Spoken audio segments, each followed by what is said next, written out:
नमस्कार दोस्तों, स्वागत है आपका आपके अपने चैनल कॉमर्स 6 में। आज हम लोग मार्केटिंग का जो नेक्स्ट टॉपिक है प्राइसिंग स्ट्रेटजी, उसके बारे में बात करेंगे।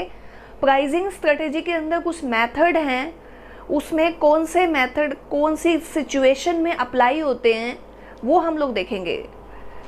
तो देखिएगा, प्राइसिंग की अगर बात करूँ तो मार्केटिंग के अंदर अगर हम कोई भी प्रोडक्ट सेल करते हैं तो प्राइसिंग उतना ही मैटर करता है जितना कि प्रोडक्ट मैटर करता है। अगर हमारा प्राइस बिल्कुल सही है, इस हिसाब से है कि हमें प्रॉफिट ज़्यादा हो रहा है, मैक्सिमम हो रहा है, तो हम मानेंगे कि हमारी मार्केटिंग सही चल रही है। अगर हमारा प्रोडक्ट अच्छा है लेकिन हमारी प्राइसिंग अच्छी नहीं है, हमें प्रॉफिट भी पूरा कवर नहीं हो रहा, हमारी कॉस्ट भी कवर नहीं हो रही, तो फिर हमारी मार्केटिंग का फ़ायदा ही नहीं है, चाहे हमारा प्रोडक्ट कितना भी अच्छा है। तो प्राइसिंग की कुछ स्ट्रैटेजीज़ हैं, उनमें से फर्स्ट देखिएगा आप क्या है। ये स्ट्रैटेजीज़ हैं, बंडल प्राइसिंग है, डिफरेंशियल प्राइसिंग है, पीक प्राइसिंग है, साइकोलॉजिकल प्राइसिंग है, प्राइस स्कीमिंग स्ट्रेटजी है, एक है इकोनॉमिक प्राइस स्ट्रेटजी, एक है जी पेनिट्रेशन प्राइसिंग स्ट्रेटजी, एक है प्रीमियम प्राइस स्ट्रेटजी। तो इसके बारे में थोड़ी थोड़ी हम लोग चर्चा करेंगे। तो देखिएगा, सबसे पहले है बंडल प्राइसिंग। बंडल प्राइसिंग का मतलब क्या हो गया कि हम जब एक सामान खरीदने जाते हैं ना, तो सामने वाला कहता है ये सामान तो लो, आप साथ में दूसरा भी ले लो, तो उसको हम लोग क्या बोलते हैं, बंडल प्राइसिंग। जैसे कि अब बहुत बार हम लोग देखते हैं रेस्टोरेंट के अंदर क्या होता है कि हम पिज़्ज़ा के लिए गए, पिज़्ज़ा हमने ऑर्डर कर दिया, बढ़िया सा पिज़्ज़ा आ गया हमारे पास, हमारी अचानक से नज़र पड़ी कि कॉम्बो पैक भी है। कॉम्बो पैक के अंदर क्या है भी, अगर आप एक पिज़्ज़ा लेंगे प्लस में अगर आप कोक लेंगे ना, अगर आप कोक लेंगे तो क्या होगा जी, कोक लेंगे आप तो क्या होगा, कोक लेंगे तो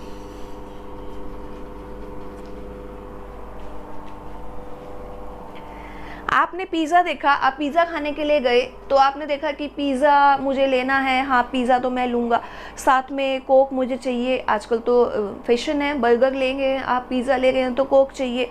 तो आपकी नज़र अचानक से कॉम्बो पैक पे पड़ी, आपने देखा कि 2 पिज़्ज़ा अगर मैंने ले लिए, 1+1 ले लिया, और साथ में क्या है जी, हमारी तो कोक जो है वो बिल्कुल लोएस्ट रेट पे मिल रही है, बिल्कुल ही मान लो अगर 30 रुपीज़ की है तो वो आपको 15 रुपीज़ में ही मिल रही है। जो 2 पिज़्ज़ा हैं, मान लो 100 के 2 हैं, तो वो भी पता लगा आपको 90 के मिल रहे हैं, तो आपको सीधा 10 और 15 लगभग 35 रुपीज़ का बेनिफिट मिल रहा है एक ही ऑर्डर से। तो आप क्या करेंगे, आप लेने तो गए थे एक पिज़्ज़ा, लेकिन आपको क्या करना है, अब आप एक और एक पिज़्ज़ा और साथ में कोक भी ले रहे हैं, अपने फ्रेंड को भी फ़ोन कर दिया कि बढ़िया ऑफर आया हुआ है, क्योंकि क्यों ना हम लोग कॉम्बो को यूज़ करें। तो इसे हम लोग क्या बोलते हैं, प्राइसिंग, बंडल प्राइसिंग बोलते हैं। सेम ऐसे ही आप चले गए कहाँ पर, कोई सोप लेने के लिए, आपने देखा कि साथ में सोप के साथ साथ हार्पिक भी फ्री आ रहा है, या हार्पिक के साथ कोई सोप फ्री है, बहुत से ऐसे सामान है, बिस्कुट के साथ भुजिया फ्री मिल जाती है, भुजिया के साथ बिस्किट फ्री मिल जाता है। तो क्या है, वो बंडल प्राइसिंग होती है कि हमें एक सामान बेचने के लिए बहुत ज़्यादा लोगों की डिमांड है, सभी उसको खरीद रहे हैं, लेकिन हमें उतना मार्जिन नहीं मिल रहा, सामान का जो मार्जिन है वो दूसरे सामान में, लेकिन वो कोई खरीदने को तैयार नहीं है। तो हम बंडल प्राइसिंग कर देंगे, साथ में उसको कॉम्बो पैक में लगा के उसकी कम प्राइसिंग के साथ अपना जो मार्जिन है वो निकाल लेंगे, उसको क्या बोलते हैं, बंडल प्राइसिंग। एक प्रोडक्ट के साथ अगर हम दूसरा प्रोडक्ट, 2 या 3 प्रोडक्ट को इकट्ठा बंडल में अगर बेचेंगे, बंडल बना के स्कीम के तहत, तो वो क्या होता है, बंडल प्राइसिंग होता है। ठीक है, उसके बाद अगला है डिफरेंशियल प्राइसिंग। डिफरेंशियल प्राइसिंग का मतलब क्या हो गया कि आप एक जगह सामान खरीदने के लिए जाते हैं और आप देखते हैं कि अलग अलग एक ही चीज़ है, सब कुछ सेम है, दिखने में ऐसे ही लग रही है, लेकिन उसका रेट अलग अलग है। तो फिर आप क्या करेंगे, आप अपना पूरा का पूरा ध्यान लगाएंगे कि एक ही चीज़ का रेट अलग अलग कैसे हो रहा है, ये कैसे हो सकता है। आप मूवी देखने के लिए गए, बढ़िया सी मूवी लगी हुई है आपकी, आजकल तो देखो मूवी बड़े टाइम के बाद स्टार्ट हुई है, लॉकडाउन के बाद बहुत ज़्यादा सिनेमा वगैरह तो बिल्कुल डाउन हो गए।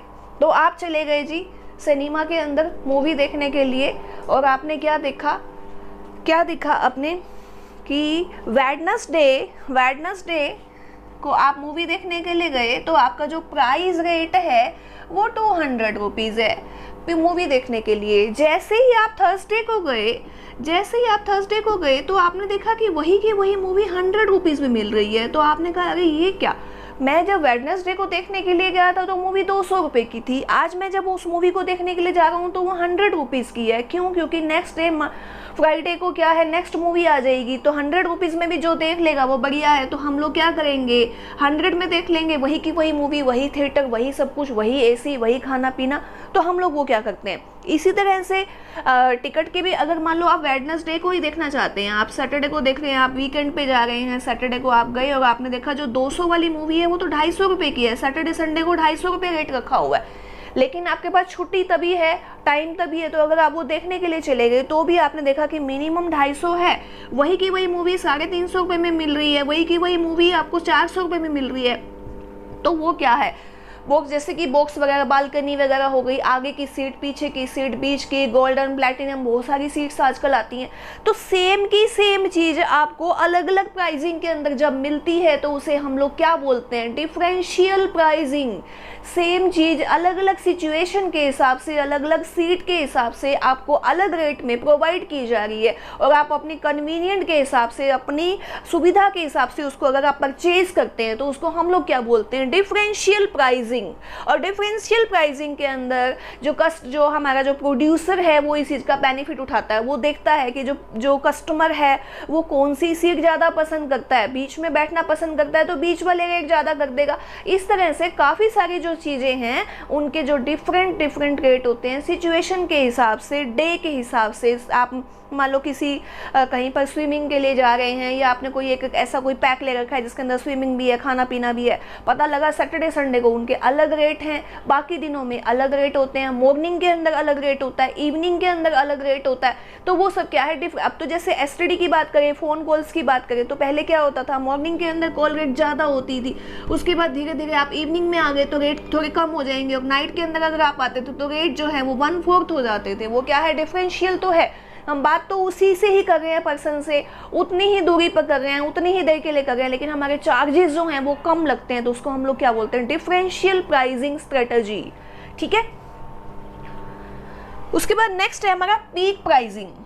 पीक प्राइसिंग का पीक से समझ आ रहा है कि पीक सीजन अगर कोई आता है तो उसके अंदर ये डिफरेंशियल और जो पीक है ये लगभग मिलता जुलता है, लेकिन डिफरेंशियल के अंदर क्या आएगा कि एक ही सिचुएशन के अंदर रेट डिफरेंट है, लेकिन पीक के अंदर क्या है कि जब पर्टिकुलर पीक सीजन आएगा तभी उसका रेट होगा, अदरवाइज नहीं होगा। जैसे कि मान लो पीक सीजन की हम लोग बात करें कि आइसक्रीम पार्लर के अंदर हम चले गए, फुल गर्मी का टाइम है, तो आइसक्रीम पार्लर में लाइन लगी हुई है, तो क्या है, आइसक्रीम पार्लर वाले ने क्या किया, जो 50 वाली आइसक्रीम है वो 70 रुपये की कर रखी है, और हर कोई उसको खरीदने के लिए तैयार है लाइनों के अंदर कि हम तो 70 रुपये में भी खरीदेंगे।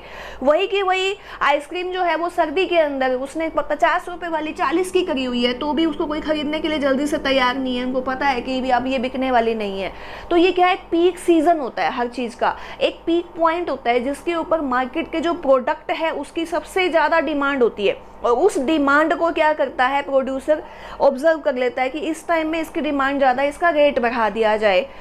ऐसे ही जैसे पीक प्राइसिंग के अंदर ये भी आता है कि बिजली की बात करते हैं, बिजली के जो डिमांड है, जो मतलब कि इंडस्ट्रियल सेक्टर है उसके अंदर उसकी डिमांड बहुत ज़्यादा होती है, बिजली से ही सारे प्रोडक्ट चलते हैं, बिजली से ही मशीनरी चलती है, बिजली से सारी प्रोडक्शन होती है, तो बिजली के रेट क्या है, वहाँ पर रेट ज़्यादा होते हैं क्योंकि उसकी पीक डिमांड होती है, तो रेट क्या है वहाँ पर ज़्यादा हो जाएंगे। डोमेस्टिक के अंदर कम हो जाते हैं। सिलेंडर की बात करें तो वो भी यही है कि डोमेस्टिक सिलेंडर है वो थोड़ा सस्ता मिलेगा, और जो कॉमर्शियल सिलेंडर है वो थोड़ा सा ज़्यादा मिलता है।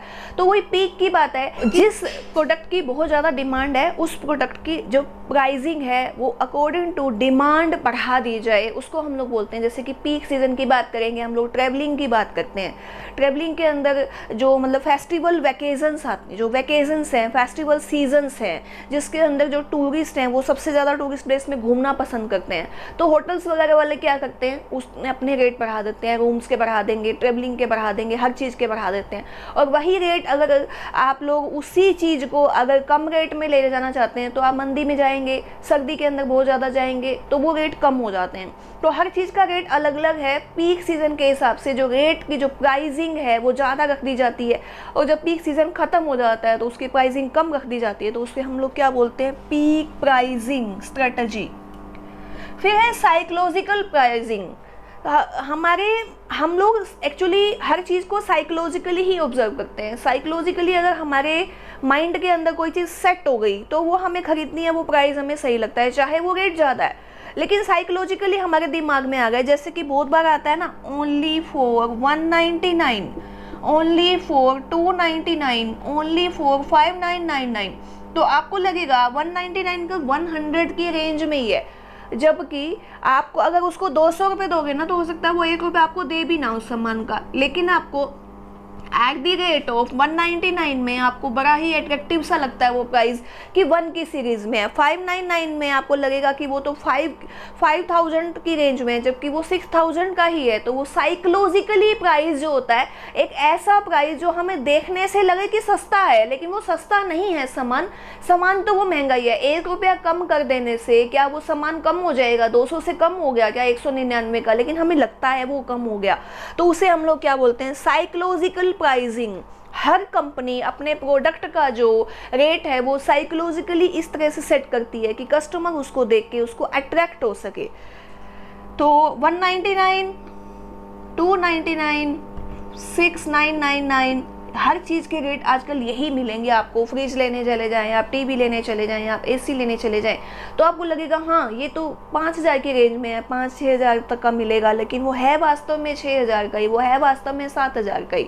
1 रुपया कम करने से रेट में फ़र्क नहीं पड़ता, लेकिन साइकोलॉजिकली हमें कहीं ना कहीं वो दिमाग पे हिट करता है कि ये चीज़ हमारे लिए सस्ती है, तो हम उसको लेना पसंद करते हैं फिर। ठीक है, उसके बाद अगला है हमारा price skimming strategy. Price skimming का मतलब क्या होता है कि जैसे एक सामान हमें कहीं मार्केट के अंदर मिल रहा है, हम उसको खरीद रहे हैं, पूरा बढ़िया सा उसकी डिमांड है। हमने देखा कि दूसरे एरिया में भी उसकी सामान की डिमांड ज़्यादा हो रही है, लेकिन वहाँ पर कोई कॉम्पिटिटर नहीं है अभी, तो वहाँ पर उस चीज़ को देखा जाएगा कि कहाँ पर इस सामान की डिमांड ज़्यादा है लेकिन अभी कोई कॉम्पिटिटर नहीं है, तो वहाँ पर जाके मार्केट के अंदर अपने आप को ऑक्यूपाई करना और उस सामान को हाई रेट पे बेचना। जब बहुत सारे जो कॉम्पिटिटर हैं वो आ जाएं तो वापस से अपने आप को वहाँ से निकाल कर किसी ऐसी जगह पे चले जाना जहाँ पर वो सामान नहीं है, फिर से अपने हाई रेट कर देना। उसको हम लोग क्या बोलते हैं? Price skimming.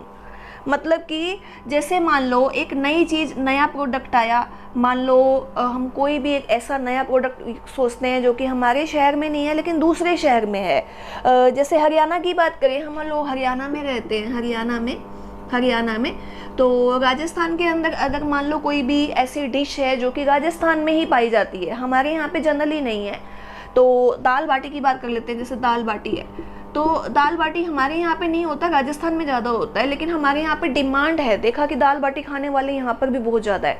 तो हरियाणा के अंदर एक पर्टिकुलर होटल बन गया राजस्थान वालों का स्पेशल होटल, और उसके रेट भी ज़्यादा है। तो उसमें क्या है कि वो अपने रेट प्राइसिंग जो है वो ज़्यादा कर सकते हैं। उसकी स्पेशलिटी क्या है? राजस्थान की दाल बाटी वो बना रहा है और हरियाणा के अंदर वो बेच रहा है, तो हरियाणा के अंदर रेट उसका ज़्यादा होगा, जबकि राजस्थान में उसको उतना रेट नहीं मिल रहा होगा, लेकिन यहाँ पर उसको ज़्यादा मिलेगा। इसी तरह से बहुत सारी ऐसी स्पेशलिटी होती हैं। जैसे पंजाब की बात करें, मान लो जो दुपट्टे वगैरह हैं, फुलकारी है, वो पंजाब के अंदर अगर हम दुपट्टे लेने जाएंगे तो वही दुपट्टे हमें सस्ते मिलते हैं। अगर हम यहाँ हरियाणा में खरीदते हैं, किसी और शहर में खरीदते हैं, तो हमें वो बड़ा महंगा मिलता है। जुत्ती की बात कर ले, पंजाब की वेस्ट कल्चर की बात कर ले, बहुत सारी ऐसी चीज़ें हैं। हमारे कल्चर की भी कुछ ऐसा सामान होगा जो बाकी जगह पे महंगा मिलता होगा, हमारे यहाँ पे सस्ता मिलता है। तो वो दूसरे शहर के लोग क्या करते हैं, ऐसा कुछ मार्केट देखते हैं कि यहाँ इस शहर में ये चीज़ की अवेलेबिलिटी नहीं है, तो वहाँ पर उस चीज़ को अवेलेबल करवाना और उसकी प्राइसिंग जो है थोड़ी सी ज़्यादा करना, और जब वो कॉम्पिटिटर बहुत सारे आ जाएँ तो उसको हटा के फिर दूसरी जगह पर पहुँच जाना, उसको हम लोग क्या बोलते हैं? Price skimming strategy. ठीक है, उसके बाद अगला है economy pricing strategy. Economy pricing strategy का क्या होता है? हम लोग इकोनॉमिक्स पढ़ते हैं, हम लोग सब कॉमर्स के स्टूडेंट हैं, तो हमें मतलब कि हर चीज़ की अच्छी जानकारी है। हमें ये पता है कि अगर हम अपनी कोई भी प्रोडक्शन को बढ़ाते हैं तो धीरे धीरे क्या है कि हमारी जो फिक्स कॉस्ट है वो रिड्यूस हो जाती है और वेरिएबल कॉस्ट जो है वो वही रहेगी। तो फिक्स कॉस्ट अगर हमारी कम हो जाएगी तो ओवरऑल जो हमारी जो एवरेज कॉस्ट है वो कम हो जाती है। कॉस्ट कम हो जाएगी तो जब हम उसको अपनी प्रोडक्शन को बढ़ाएंगे बढ़ाएंगे तो हमारा जो प्रॉफिट मार्जिन है वो बढ़ता चला जाएगा, अगर हमारी प्रोडक्शन बढ़ रही है और हमारी डिमांड बढ़ रही है तो इस चीज़ को हम लोग क्या बोलते हैं, इकोनॉमिक प्राइसिंग स्ट्रेटजी की। अगर हम किसी भी सामान को इकोनॉमिकली प्रोड्यूस करते हैं, इकोनॉमिकली ही उसको सेल करते हैं, तो उससे क्या है कि हमारा भी फ़ायदा होता है और सामने वाले का भी, मतलब कि प्रोड्यूसर को भी फ़ायदा है और कंज्यूमर को भी बेनिफिट मिलता है। कंज्यूमर को कम रेट के अंदर सामान मिल जाता है और जो प्रोड्यूसर है उसे हाईएस्ट प्रॉफिट के अंदर जो उसका सामान है वो बिक जाता है। तो उसे हम लोग क्या बोलते हैं, इकोनॉमिक स्ट्रेटजी। मतलब कि जैसे जैसे प्रोडक्शन बढ़ती जाएगी, जैसे जैसे सेल बढ़ती जाएगी, जैसे जैसे डिमांड बढ़ेगी, तो उसी तरह से कॉस्ट बढ़ती जाएगी और जो मतलब कि जैसे पूरे ओवरऑल इकोनॉमी के अंदर एम्प्लॉयमेंट आएगा, प्रोडक्शन आएगी, इकोनॉमी बढ़ेगी, कैपिटल बढ़ेगी, तो उन सब का ओवरऑल जो इफेक्ट है वो हर सामान के ऊपर पड़ेगा, लोगों की परचेजिंग पावर बढ़ेगी और इनकम बढ़ेगी। वो सब कुछ ओवरऑल को हम लोग क्या बोलते हैं, इकोनॉमिकली प्राइसिंग स्ट्रेटजी। फिर है जी penetration pricing strategy. Penetration strategy को हम लोग क्या बोलते हैं कि जैसे एक सामान हमने मार्केट के अंदर लॉन्च करा और हमने बिल्कुल ही मिनिमम प्राइस रख दिया उसका। जैसे ये कहा जा सकता है कि हमने अपना जो एक प्राइस है वो ऐसा रखा हमने कि बिल्कुल ही इंट्रोड्यूसरी, लेकिन जैसे ही हमारी मार्केट के अंदर पकड़ हो गई, लोगों को हमारे सामान की आदत पड़ गई, हमने उस सामान को हाई रेट पे कर दिया। जैसे फेयर एंड लवली की बात करते हैं, फेयर एंड लवली आज भी मार्केट के अंदर पूरी की पूरी उसने एक जगह बनाई हुई है। तो फेयर एंड लवली अगर स्टार्टिंग की बात करें तो कितने की थी, 10-20 रुपए की क्रीम आती थी, आज लगभग 100 रुपए की वो क्रीम है। और जो यहाँ की जो मतलब कि जो जनरली फीमेल्स हैं वो ये सोचते हैं कि फेयर एंड लवली ही एक ऐसा प्रोडक्ट है जो कि हमें एक्चुअल में फेयर बनाता है। तो ग्लो, फेयर एंड ग्लो और पता नहीं क्या क्या आ गया, इसके ऊपर काफ़ी केस भी हुए। तो ये फेयर एंड लवली ने भी एक बार स्टार्टिंग के अंदर मार्केट बनाई, तो स्टार्टिंग के अंदर इसका प्राइस इतना ज़्यादा नहीं था, लेकिन धीरे धीरे जब पता लगा कि लोगों के अंदर भी फेयर एंड लवली का इतना फेथ हो गया, इतना उसकी डिमांड हो गई, तो उसने एकदम से अपने रेट बढ़ा दिए। सेम ऐसे और भी बहुत से प्रोडक्ट हैं। मैगी की बात कर लें आप, कोई भी ऐसा नया प्रोडक्ट जो मार्केट के अंदर स्टार्टिंग के अंदर लोएस्ट रेट पे आया था, आज वो हाईएस्ट रेट पे जा रहा है, तो उसको हम लोग क्या बोलते हैं, पेनिट्रेशन प्राइसिंग स्ट्रेटेजी। स्टार्टिंग के अंदर इंट्रोड्यूसरी प्राइस से स्टार्ट होकर जैसे ही मार्केट के अंदर वो जगह बन जाती है तो अपने रेट को वो हाई कर लेता है, उससे बोलते हैं पेनिट्रेशन। मतलब हमें सामान की उसकी आदत पड़ जाती है, तो वो प्रोड्यूसर देखता है कि अब मेरे सामान की आदत लोगों को पड़ चुकी है, इसके बिना वो रह नहीं सकते, उसका रेट बढ़ा दिया जाए। उसके बाद है premium price strategy. Premium price strategy आपने देखा होगा कि हर जगह जो भी प्रोडक्ट है आजकल उसको अलग अलग सेग्रीगेट किया जाता है। जैसे टूथपेस्ट भी देखेंगे तो एक प्रीमियम क्वालिटी का है, एक लो क्वालिटी का है, एक सिंपल है, मीडियल है। तो वो क्या है, प्रीमियम के अंदर क्या है, थोड़ा सा एक्स्ट्रा बेनिफिट होते हैं और उसके लिए जो कस्टमर है वो हाईएस्ट रेट देने को भी रेडी होता है। प्रीमियम क्वालिटी का है ये। जैसे कि आप अगर डिटर्जेंट पाउडर लेने जाएंगे तो उसके अंदर भी एक तो बिल्कुल लोएस्ट मिलेगा, एक थोड़ा सा मीडियम होगा, फिर एक सुपर होगा। तो प्रीमियम क्वालिटी का है, उसका रेट भी बहुत ज़्यादा मिलेगा। टूथपेस्ट की बात कर लें आप, क्रीम की बात कर लें, हर प्रोडक्ट की आजकल अलग अलग रेंज है। प्रीमियम रेंज के अंदर जो रेंज है वो नॉर्मली कॉस्ट से काफ़ी ज़्यादा होती है और कस्टमर उसको पे भी करता है। लेकिन वो पे क्यों करता है, क्योंकि उसके अंदर कुछ एक्स्ट्रा क्वालिटीज़ होती हैं। जैसे मान लो अगर वॉशिंग पाउडर की बात करें तो कुछ ऐसा उसके अंदर होता है कि एक्चुअल में वो कपड़ों को वाइट करता है, तो हम सोचते हैं कि नहीं ये तो प्रीमियम क्वालिटी वाला ही लेना है, हमें हमारे कपड़ों को बिल्कुल सही रखेगा, रंग वगैरह उसके ख़राब नहीं होंगे, तो वो प्रीमियम क्वालिटी का हो गया, तो वो होता है। तो प्रीमियम प्राइस स्ट्रेटेजी के अंदर कॉस्ट से जो प्राइसिंग है वो नॉर्मली जो रेंज है उससे काफ़ी ज़्यादा होती है, तो वो हो गया प्रीमियम, जिसे हमें नाम से ही समझ में आ रहा है। तो हर प्रोडक्ट की जो अलग अलग रेंज है। और प्रीमियम के अंदर एक खास बात ये है कि वो चीज़ मार्केट में जो प्रोडक्ट नॉर्मली चल रहे हैं उससे थोड़ा सा हायर ही होता है, तभी लोग उसको खरीदते हैं। परफ्यूम की बात करें तो जैसे कहते हैं ना प्रीमियम क्वालिटी परफ्यूम, प्रीमियम क्या है, मतलब कि एक एक्स्ट्रा जो उसकी जो फ्रेगरेंस है वो ऐसी है कि लोग उसको सूंघना पसंद करते हैं, उसको पसंद कर रहे हैं लोग कि हाँ भाई ये प्रीमियम है, एक्स्ट्रा है, मतलब कि इसको ये कह सकते हैं कि इसकी जो काफ़ी प्लेजेंट फ्रेगरेंस है। तो वो सब चीज़ें हैं। कोई भी प्रोडक्ट है वो अगर एक्स्ट्रा कोई बेनिफिट दे रहा है तो रेट भी उसका एक्स्ट्रा ही होगा, तो उसे हम लोग बोलते हैं प्रीमियम प्राइस स्ट्रेटेजी। सबसे पहले है हमारा बंडल प्राइसिंग। अगर हम कोई सामान एक के साथ दूसरा सामान अपना बेचना चाहते हैं तो हमने कोई ऐसी स्कीम लगा दी, कॉम्बो पैक लगा दिया, कोई प्राइस लगा दिया, कुछ भी ऐसा, तो उसे हम लोग क्या बोलते हैं, बंडल प्राइसिंग। फिर डिफरेंशियल प्राइसिंग, एक ही सामान अलग अलग सिचुएशन के अंदर अलग अलग रेट के अंदर मिल रहा है, दिन रात के अंदर, डे वाइज के अंदर। जैसे मूवी देखने के लिए गए, आगे वाली सीट का अलग रेट है, बीच वाली सीट का अलग रेट है, लास्ट वाली का अलग रेट है।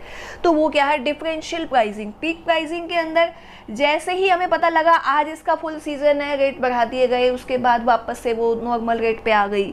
साइकोलॉजिकल 199, 299, 399 तो वो हो गया। फिर उसके बाद है प्राइस स्कीमिंग, जहाँ पर रेट ज़्यादा मिल रहे हैं उस जगह पर जाना, उसकी प्राइसिंग ज़्यादा लेनी, और जैसे ही उसके कॉम्पिटिटर आए वहाँ से हट के दूसरी जगह पे चले जाना, उसको बोलते हैं प्राइस स्कीमिंग।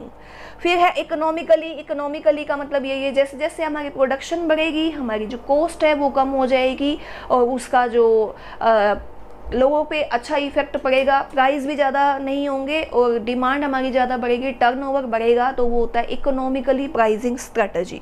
पेनिट्रेशन, मार्केट के अंदर स्टार्टिंग के अंदर कोई भी चीज़ आएगी तो इंट्रोड्यूसरी प्राइस के अंदर आएगी, फिर धीरे धीरे वो बढ़ के कहाँ पहुँच जाएगी, हाईएस्ट रेट पे पहुँच जाएगी, उसको हम लोग बोलते हैं पेनिट्रेशन प्राइसिंग स्ट्रेटजी।